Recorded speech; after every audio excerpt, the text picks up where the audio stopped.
This actually started where it was a membership issue that had come to us from several people from downtown. And we took this and we turned it into a project which created tremendous success for our chamber. Not only did it drive membership, it drove new businesses to downtown, and I feel it really solidly created a value proposition for our members that we actually did something for them based on an issue. The first step to finding the solution was to figure out who to bring together to the table. So if we were only going to have 5 people from downtown show up, we knew that we were going to have a hard time coming up with any sort of solution. So we needed to do some serious buy-in to bring the people together, to figure out how we could actually create a plan. Was there a plan? Was there a solution? I believe that what we needed to do is, instead of looking at the cup was half empty to the cup was half full, hence the whole story of, instead of empty storefronts, there's storefronts of possibilities.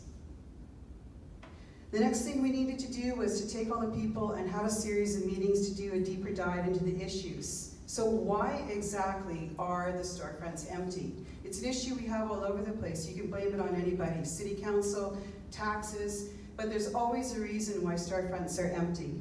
It's a complex issue, we know that. So one of the impacts that were happening because of that was we had businesses that were relocating, there was a loss of foot traffic, loss of income, and a serious lack of cohesion. The very first business meeting we had, I was blown away because the majority of people did not even know each other. There were people who had done business beside each other for 6 years, and they actually didn't even know each other. So it was quite interesting. How are you supposed to have growth and promote a downtown when people don't even know each other or are talking to each other, and certainly are not promoting the downtown core? The next thing we needed to do was identify our assets. What was mind-blowing is we are actually the sculpture capital of Canada. So we have a tour that goes downtown where we have all these sculptures. People come from all over the world to look at our sculptures, and yet people still weren't bought into doing business downtown. It's a gateway to our Millennium Park, which is an absolute massive. We won an award at the UBCM for this incredible project that happened downtown. So why were our storefronts still empty?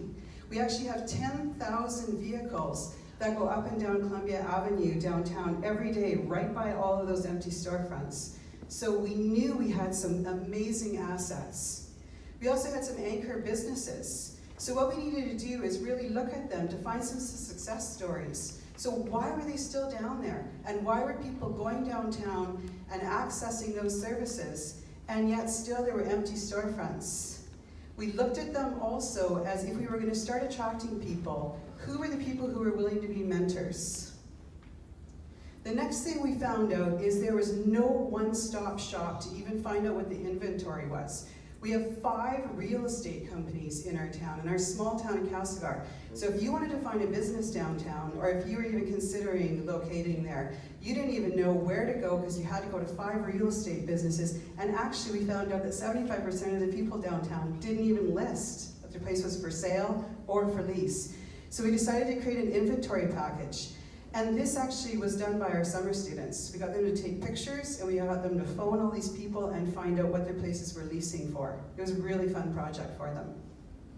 We then decided to do a business after business. So we opened it up to all of our members and we did a tour. We actually went around with, I created maps, and everyone had their little flip chart, and we went around all over downtown and had people who were actually from downtown talk about their spaces and really encourage people from Midtown and Uptown, our regional districts, to come out and actually take a look.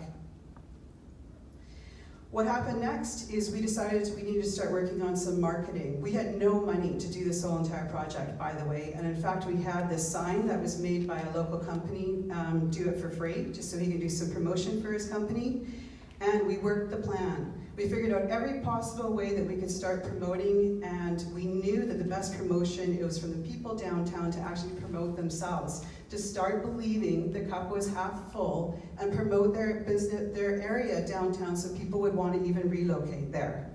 So this project was 10 months. We started September 2017, and we went to May 2018, and 10 months later, we had great success. We had 27 spaces empty that were either for sale or for lease at the start of this project in May, and in September, and by May 2018, we had 18 out of the 26 spaces were filled. Wow. So the thing that's really interesting for me, and I know that I did talk about the fact that we have economic development now, we didn't have when we started. I had to be really, really cautious of my time on this project because I service 5 areas, and believe me, it is intense if I do more work in one area or the other, and that's our downtown, our midtown, our uptown, and our 2 regional districts, area I and J, and they all expect to be treated equal. And so when we worked on this project, we had to make sure we were really, really cautious with our time. So the most important thing for me is always stakeholder engagement. There is no way this would have been a success if we didn't listen to our chamber members and drove them to be a part of this project from start to finish. They ended up doing their own promotion. By us sending people down there, and even by allowing us to do the tour and really opening themselves up, that's how we got a solution. And we're actually just now moving into where we're having another Storefront of Possibilities tour, and we've invited everybody from the West Kootenays, all the different stores to come, so hopefully someone will want to expand their business and we can fill up the last few spaces left. Thank you.